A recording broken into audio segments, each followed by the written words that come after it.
श्री तारतम सागर नेपाली स्वरूप रास ग्रन्थको 40औं प्रकरण। अधिक्रमण।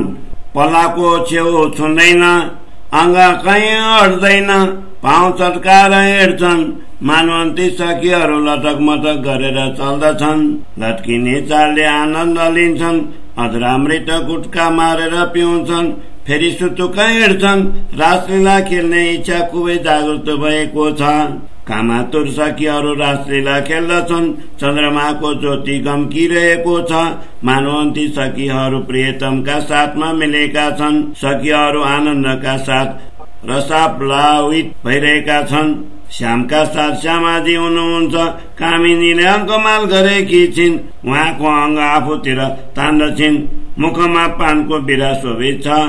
यसरी सबै साथीहरू पान खाएर खेलिरहेका छन्। इन्द्रावती भन्दछिन्, मेरा सबै सखीहरू सुन्दर खेल अति शोभायमान भएर खेलिरहेछन्, अति आनन्दका साथ खेल गरिरहेका छन्, प्रियतमसँग अद्भुत अद्भुतका कुरा गर्दछन्, निसङ्कोच भावले उमङ्गमा आएर अङ्ग अङ्ग मिलाउँछन्, अङ्कमाल पनि गर्दछन्, कुनै ज्वारात पनि अङ्गमा नगाडियोस् भनेर गहनाहरू पनि सम्हालेका छन्, प्रियतमसँग शरीर मिलाएका छन्, उनका कामको अगम्य हुँदा उन्माद भइरहेको छ।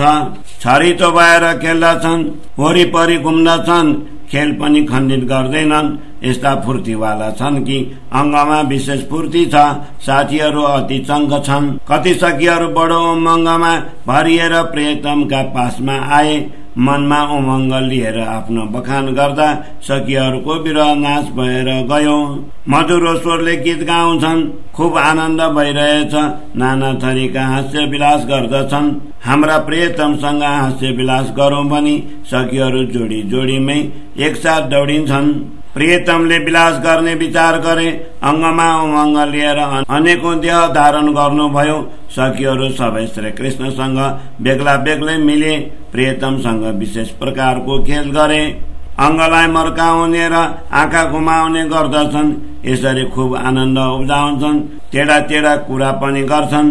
पहिले नै यस्तो दाव पेच गर्न सिकेको हो कि भन्ने भान हुन्छ। साथमा उमङ्ग बढिरहेछ, अङ्गमा हर्ष असीमित छ। प्रियतमका हात आफ्नो कन्धमा राखेर खेल्दै तानेर लैजान्छन्, हात समातेर वनमा लिएर जान्छन्, सुन्दर दाव पेचका खेल गर्छन्। वनमा अलग अलग युक्ति पूर्वकको आनन्द गर्ने इच्छा अलग अलग भएको छ।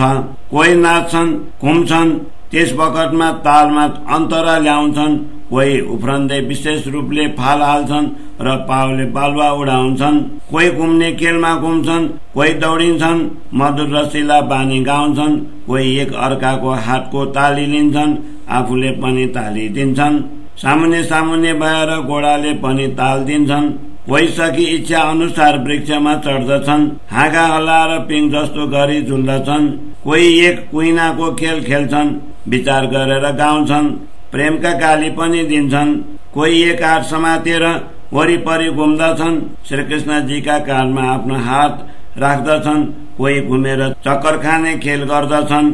यसरी रसमय आनन्द भइरहेछ। कोही मयूरको नाच नाचेर त्यसै रङ्गमा मिल्दछन्, टौकार शब्द गर्दछन्, बाँदरको जस्तो गरेर पाउ मास्तिर गरेर हातले टेकेर उभिन्छन्, केही पल्टन बाजी खान्छन्, पशुपन्छी मनमा अपार आनन्द उब्जाएर चिरिबिरी गर्दछन्।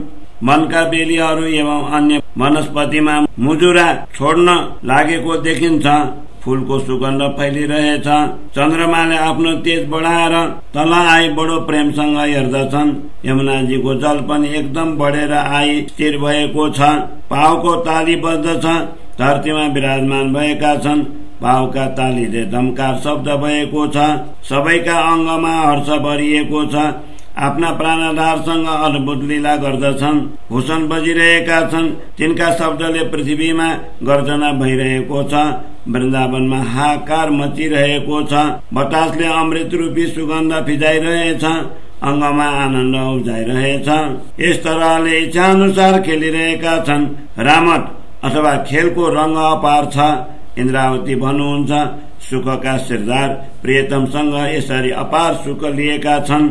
यस तरहले इच्छा अनुसार खेलिरहेका छन्।